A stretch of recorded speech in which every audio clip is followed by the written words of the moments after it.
Story 23. I heard about a wealthy man who was as well known for his avarice as Hatem Ta'eh for his liberality. Outwardly, he displayed the appearance of wealth, but inwardly, his sordid nature was so dominant that he would, not for his life, give a morsel of bread to anyone or bestow a scrap upon the kitten of Abu Huraira, because he was called that for playing with the kittens, or throw a bone to the dog of the companions of the cave.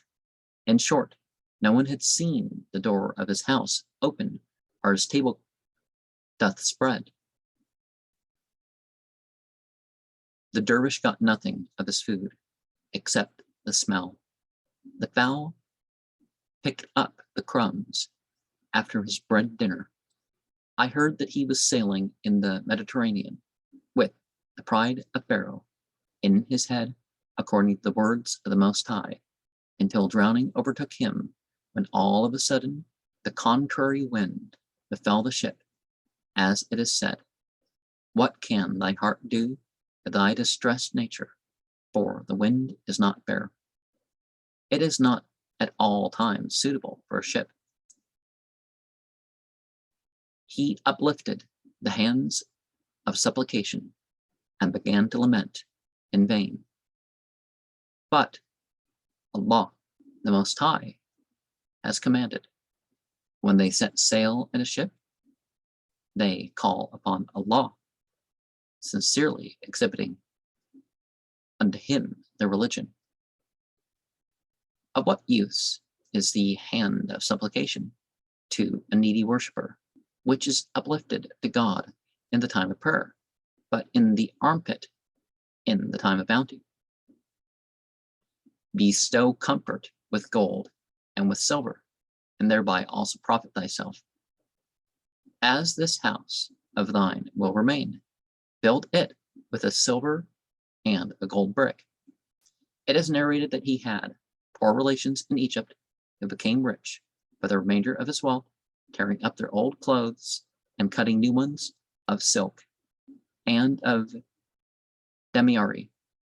During the same week, I also beheld one of them riding a fleet horse with a berry-faced slave boy at his heels. I said, "Wah, if the dead man were to return among his kinsfolk and connections, the refunding of the inheritance would be more painful to the heirs than the death of the relative." On account of the acquaintance which had formerly subsisted between us, I pulled his sleeve and said, "Eat thou, O virtuous and good man." What that mean fellow gathered and did not eat.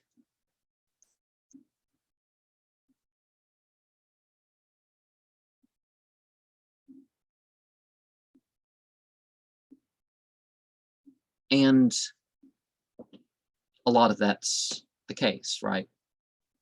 People want people to die so that they can have the wealth and stuff. But see, that shouldn't be the thing. Now, if there's mistreatment or deprivation, that's one thing. But you don't just want. Now, people don't always just want people to die, but the attachment to the wealth it easily ends up being greater than the attachment of the person alive. But if or who was alive,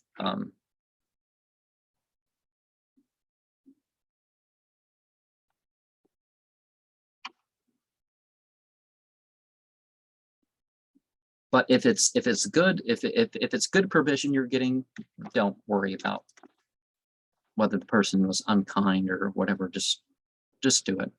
Just consume what's lawful and wholesome, or use what's lawful and wholesome, because obviously not everything can be consumed